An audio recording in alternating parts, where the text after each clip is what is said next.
Mga katambay, kamusta po? Si Kamanong po, nagbabalik na naman po muli para po magkomento po sa inyo dito po sa Tambayang Makabayan. Samahan niyo po inyong lingkod. Magkomentuhan po tayo. Magandang umaga po muna, tanghali, hapon, gabi. Madaling araw po sa ating lahat. Sana po nasa maayos at mabuti po tayong kalagayan lahat mga kababayan. Ito po, umpisa na po natin mga kababayan. Talagang ang palasyo at ang gobyerno ng Binagoong Pilipinas kasama po yata ang media ay talagang hahanap at hahanap po ng butas para po ma-divert o matwist ang issue po ng systematic corruption po sa mahigit 3 taon sa ating bansa. Na talagang grabe po ang korupsyon, kahirapan, ang ibinigay po sa atin sa kanila pong paglilingkod sa kanilang gobyerno, mga katambay. Pero, siyempre po, kailangan po nila i-divert yan. At dalin po, hanggat maaari, ay dalin po ang sinasabi pong issue ng sinasabing korupsyon o sobrang gumastos ng pera ng bayan. Ngayon po, ano po ngayon ang pinalalabas po sa mainstream media ay sobrang paggastos daw po ng Vice President, lalo-lalo sa kanyang kino-question po yung gastos ng travel and foreign, yung travel niya po sa local and foreign, mga tambay. Dahil napakalaki na raw po. Nalalakihan na po sila sa 20.68 million ang nagagastos na raw po ng Vice President sa kanyang foreign and local travel, mga tambay. Unbelievable, mga kabayan.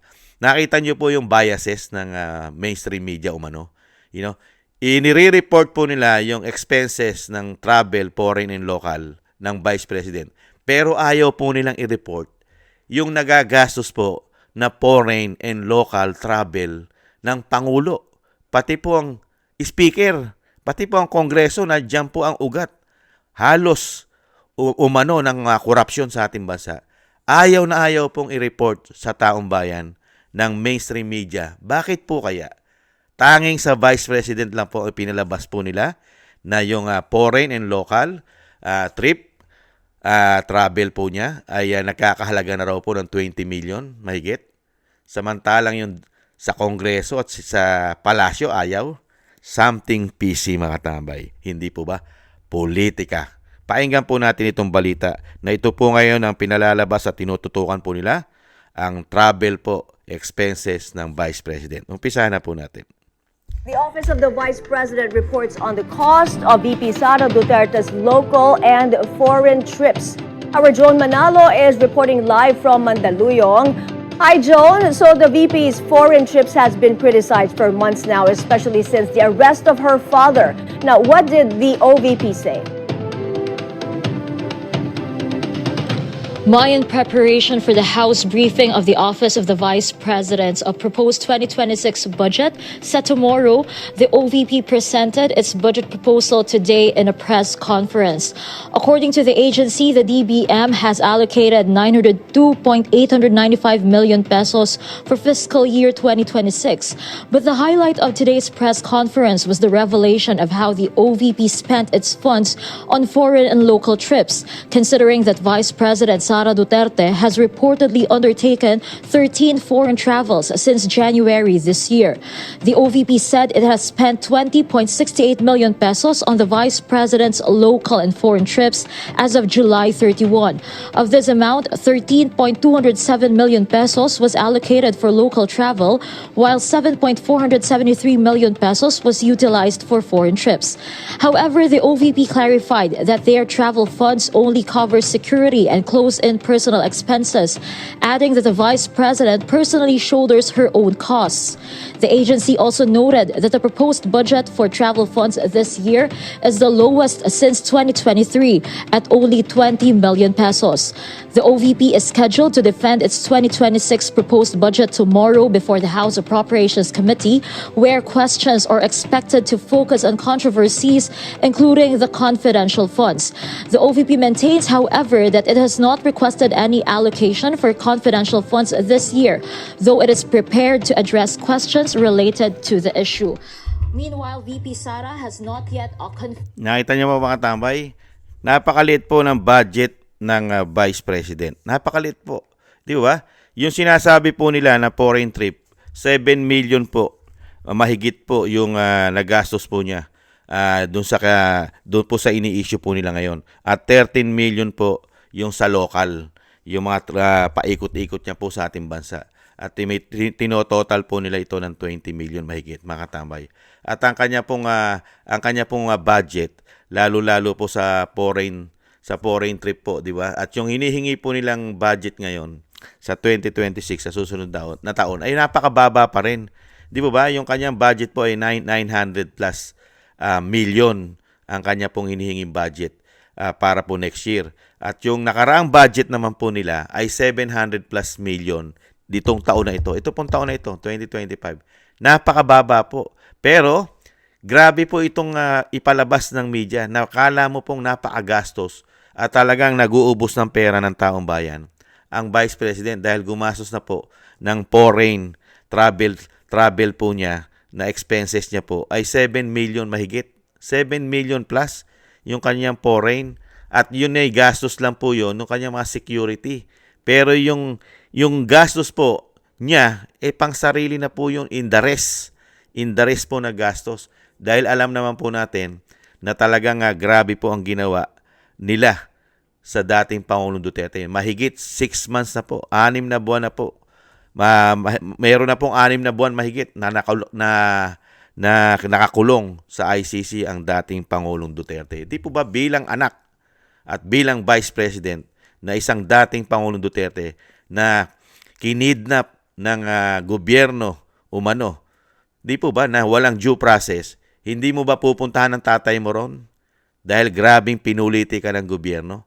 At yan po mga tambay, dyan po nila ngayon dinadala halos at putok na putok po yan sa mainstream media, yung travel expenses po ng Vice President. Tingnan naman po natin kung gaano naman po kaliit ang budget po ng Presidente sa kanya pong travel, mga tambay. Ito pong 2025. Yung 2025 po na budget ng travel ng Office of the President. Tingnan naman po natin yung budget po kung gaano kaliit. Lulan-lula po sila sa... The President has been mentioned. Ito po mga tamay. Lulan-lula po sila sa gastos po na 20 million ng Office of the Vice President. Pero ang Office of the President ay gaano naman po kalaki ang budget po ng kanyang travel, mga tambay. Nakita po natin ang travel expenses naman po. Secretary, the President has been mentioning the need to continue engagements here and abroad, no, in order to attain the economic goals of the Philippines and to sell it as an investment in destination. So may we now have details of the travel expenses, travel budget of the President, and how do we compare it from last year's?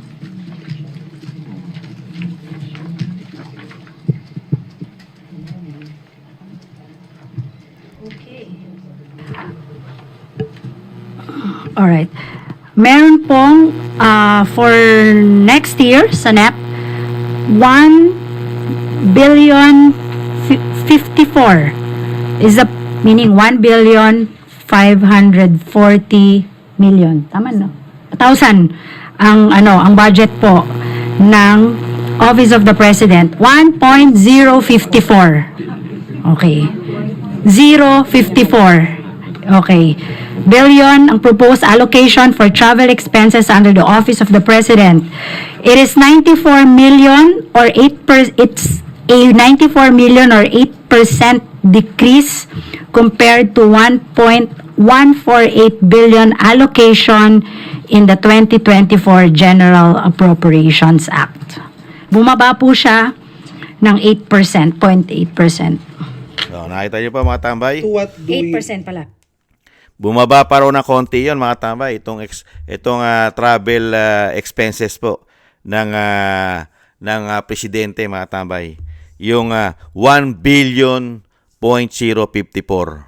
Makita nyo po yon 1 billion mahigit travel expenses ng Pangulo nitong taon na ito, 2025. Budget niya po yan. 1 billion mahigit. Pero hindi po binabalita po yan ng mainstream media. Ang kailangan lang po ibalita at para po ibalita sa taong bayan na napakagastos po at napakalaki na po ng ginagastos sa biyahe ng Vice President. 20 million na po ang ginagastos. 20 million. Pero hindi po nila binabalita yung 1 billion travel. Mga kabayan, mas malaki pa po ang budget ng travel ng presidente kisa po sa budget ng Office of the Vice President. Ang proposal budget lang po o proposed budget po ng Office of the Vice President, mga kabayan, ng 2025 at yun lang din po ang budget niya ay 700 plus million. 700 plus million po ang budget po ng ating Vice President. Mas malaki pa po ang travel expenses budget ng presidente. Hindi po ba nakapagtataka, mga kabayan, kung paano po nila ipolitika ang Vice President? Napakaliit ng budget. Napakaliit ng travel expenses budget po niya. Maliit. Hindi po ba? Pero kailangan po siraan ang Vice President sa kanya pong expenses sa budget. Ibang klase po ang mainstream media. Hindi po fair. Bias po, mga tambay. Bias. Nakita, ito po naman yung budget. Baka naman po sabihin natin na malaki ang budget ng Vice President itong taon na ito, 2025. Dahil sa next year, humihingi po sila ng 900 plus million para next year, ang kanilang budget. Ito naman po ang budget nila 2025, mga tambay. Setup ko lang po, mga tambay. Setup ko lang. Nakita nyo po kalukuhan itong mga media na ito, mga kabayan. Ayaw nilang pumarehas. Para po yung sinasabing magbabalita ka ng patas. Patas na balita. Pagka binalita mo ang travel expenses ng Vice President, ibalita mo rin ang travel expenses ng Presidente.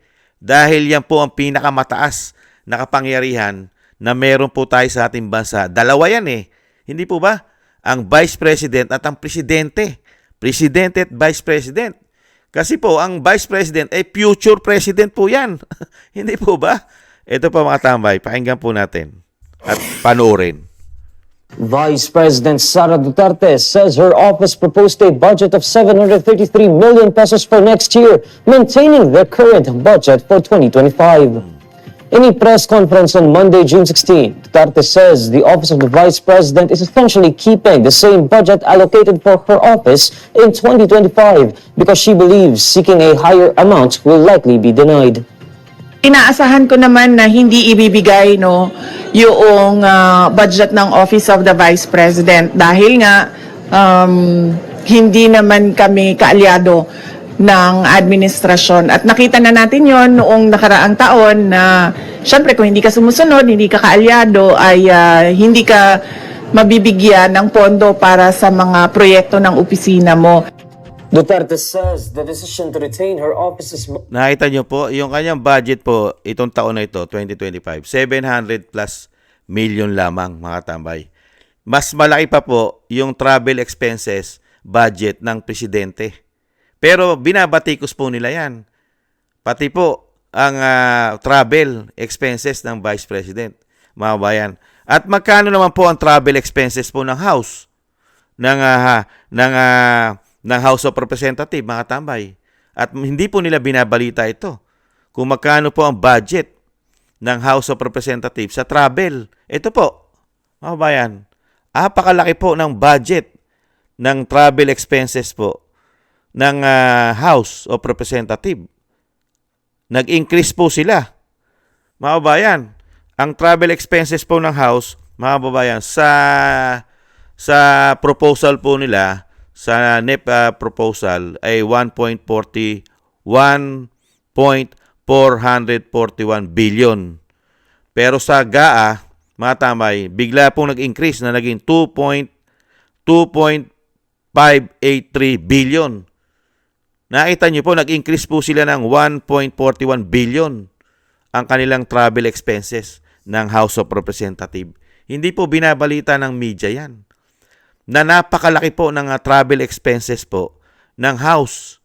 Mga bayan, 2.583 billion ang kanila pong travel expenses kung hindi po nagkakamali si Kamanong. Nakita niyo po, pero grabe po nilang batikusin yung travel expenses na nagastos ng Vice President na 20 million plus. Samantalang ayaw nila ibalita yung mga travel expenses ng House of Representatives, ng Senate, at ng Office of the President. Bakit kaya? At gaano po kalaki ang budget po ng Presidente? Ang budget po ng Presidente, na-i-vlog na po natin, di po ba? Ay nasa 20 plus billion, mga tambay. Ang budget po ng Presidente. Meron po tayong record yan. Ang budget po ng di po ba, ng Presidente na hinihingi niya po for next year ay napakalaki po, di po ba? At ganun din po ang Kongreso. Grabe rin po sila humingi ng budget, mga kababayan. Kaya nga po sinasabi nga po natin, ito pong media, bakit po ganyan ang ginagawa po nila sa taong bayan? Bakit po namimili lang po sila ng kanila pong ibabalita at hindi po parehas na balita ang kanila pong ibinabalita sa taong bayan? Hindi po ba? Kasi po, ang budget po, ito po, ang nakita ko na po yung budget. Ang budget po ng Presidente, ngayon po, sa papasok pong taon, ay 27.3 billion. Ang pondo po na hinihingi po ng Office of the President, mga kabayan. 27.3 billion ang kanila pong budget, mga kabayan. Ikumpara po natin sa hinihingi po ng budget ng Office of the Vice President para po sa susunod na taon na 900 plus million. Tinga mga kababayan. At magkano naman po ang budget ng Senado ito pong taon na ito, mga kababayan? Magkano po budget? At nakita naman po natin ang travel expenses po nila, 2 billion mahigit. Ang travel expenses naman po ng Presidente ay 1 billion mahigit po, mga tambay, ang kanila pong budget. At ito naman po ang budget naman po, mga kababayan, ng Senado at ng Kongreso at ng House of Representatives, ng Kongreso, mga tambay. Basahin ko na lang po. Ito po, napakalaki rin po ng budget po ng Kongreso, ng House at Senate. Ang Senate po, mga tambay, ang budget po nila magmula po nung puro increase po ang Kongreso eh. Ang Senado po noong 2022 po, mula po nung 2023 po, kasi si dating Pangulong Duterte pa po yung kalahati noon eh. Di ba ng 2022 nung bumaba po siya. Pero yung kabuuang budget na po na nakuha po nila, napakalalaki. Ang Senado po, nag-budget po sila ng 2023. Mga kababayan, ang Senate ay meron po silang 2023 16 billion, 2024 16.19 billion, 2025 16.35 billion ang Senado. Lalong-lalo po ang House of Representatives. Mas grabe po ang pondo nito. Ang pondo po nila noong 2023 ay nasa 28.01 billion. 2024, budget ng House, 28.69 billion. 2025, itong taon pong ito, this year, ay 33.67 billion ang budget po ng House of Representatives at ng Senate, mga tambay. Puro billion po ang pondo po ng Senado at ng Kongreso. How many billions, pati po ang kanilang travel and foreign trips, mga tambay. Grabe, billion. Pero ang kailangan pong batikusin at siraan na talagang naglulustay ng pera ng bayan ay tanging Vice President lamang, mga kababayan. Anong klase pong katarantaduhan at kawalang hiyaan ito ng mainstream media umano? Napaka-bias po. Hindi po ba? Magbabalita ka na parang kinukutya mo at pinararating mo sa taong bayan na sobrang gumastos ng pera ng taxpayer ang Vice President dahil gumagastos na po siya ng kanyang travel expenses sa labas ng bansa na mahigit 7 milyon na, mga kababayan. At sa kabuuan nito, pati sa local, sa ating bansa, ang mga biyahe niya po sa buong Pilipinas ay nasa 13 million. Laking-laki na po rito ang mainstream media. At talagang pinararating na po sa taong bayan. Ibino-broadcast na po nila. Ibinabalita na po nila na parang pinalalabas po na talagang sobra, corrupt o sinasabing Napaagastos ng Vice President sa kanyang mga biyahe. Samantalang ayaw mo ibalita ang gastos at ang expenses, ang travel expenses, pondo ng presidente na mahigit 1 bilyon. Matatapos na ang taon. Setyembre na, ilang buwan na lang. Malulustay na ang mahigit 1 bilyon na pondo na travel ng presidente. Hindi po nangihinayang dyan ang media. At hindi po yan sinisilip ng media at binabalita sa taong bayan na grabe pala karami ang biyahe, bilyon-bilyon ang inuubos ng presidente sa kanyang biyahe. Ikumpara mo sa Vice President, 7 million pa lang ang ginagagastos niya sa labas ng bansa at 13 million sa ating bansa. Grabe, no? At ang Senate at ang Congress. Ang Kongreso ayaw ibalita ang kanilang travel expenses na hindi po bababa sa 2.5 billion. Unbelievable. Pero kailangan i-divert mo sa Vice President. Kasi wala po silang makuhang issue na ipaninira. Hirap na hirap po nilang siraan ang Vice President. Kaya po binubuhay naman nila ngayon yung issue po ng travel expenses ng Vice President. Nakita nyo po kawalang hiya nito mga ito. Mga kahindutan. Grabe po. Pati ang mainstream media, sasabihin nila sila patas magbalita. Meron po bang patas magbalita? Ibinabalita mo lang yung biyahe ng Vice President, pero ayaw mo ibalita yung biyahe at gastos ng Presidente at ng House of Representatives at ng Senado. Sila yung mga malalaki at sobra-sobrang laki na budget na nakukuha sa taong bayan. Hindi po ba katarantaduhan ito? Grabe ang mainstream media sa atin. Hindi naman lahat. Hindi naman lahat. Ang grabe po, yung sinasabi po na talagang bias na magbalita, mga kabayan.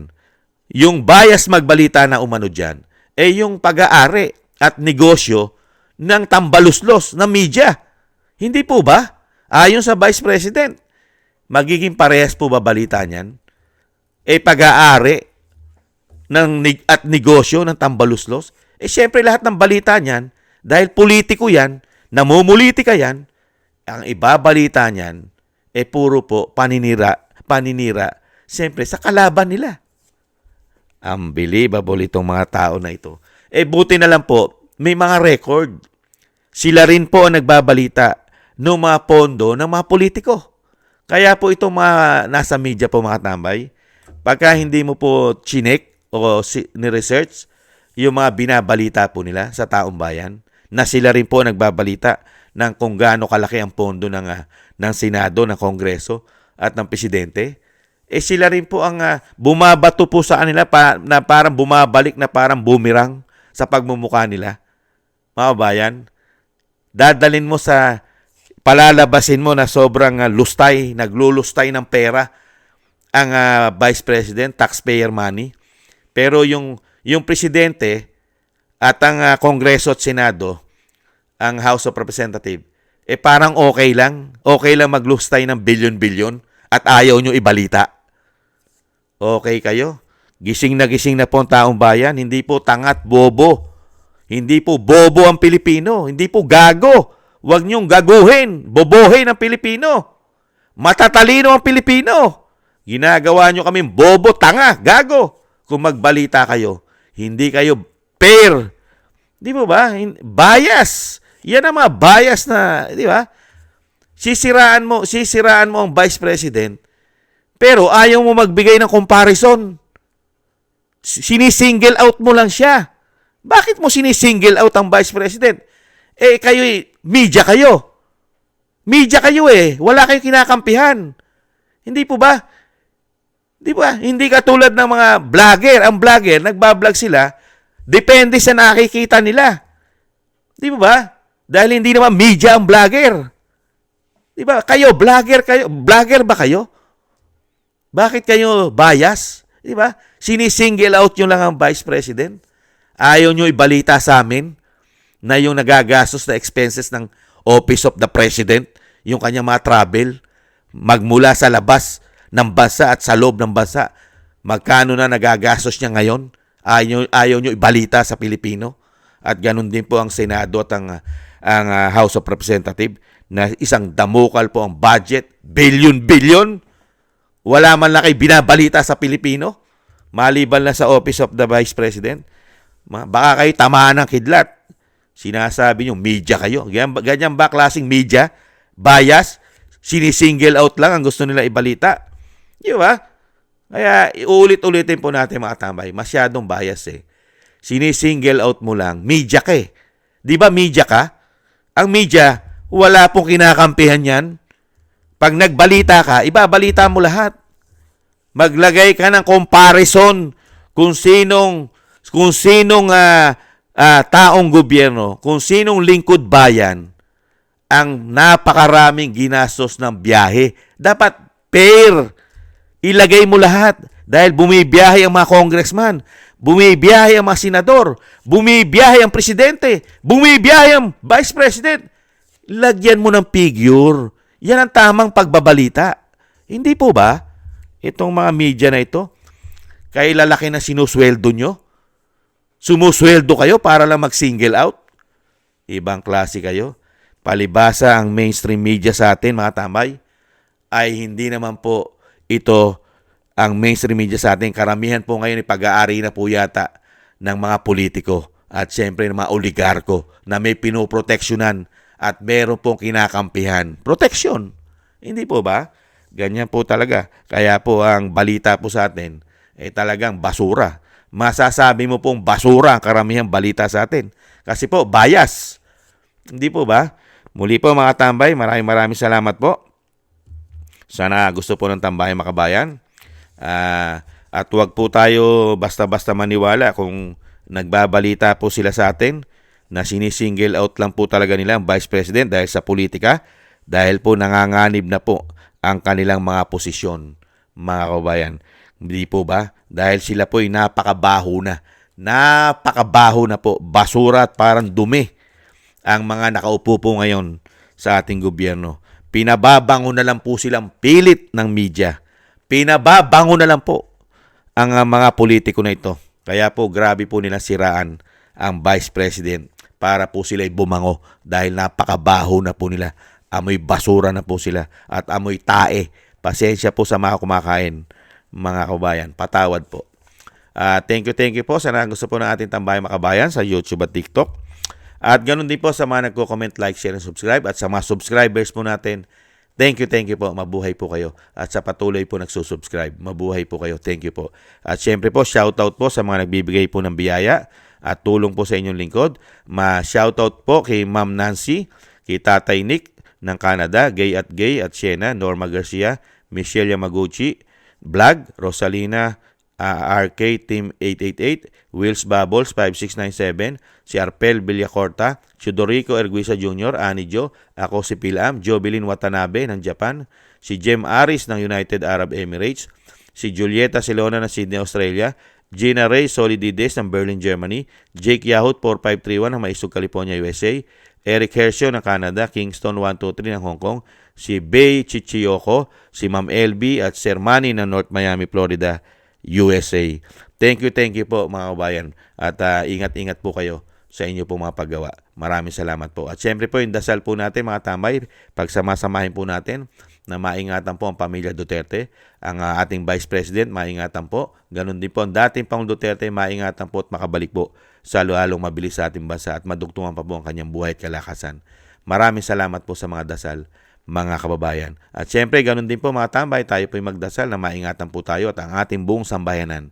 Napaka-importante po niyan, mga kababayan. Muli po, maraming salamat po. Ingat po tayong lahat. Bye-bye!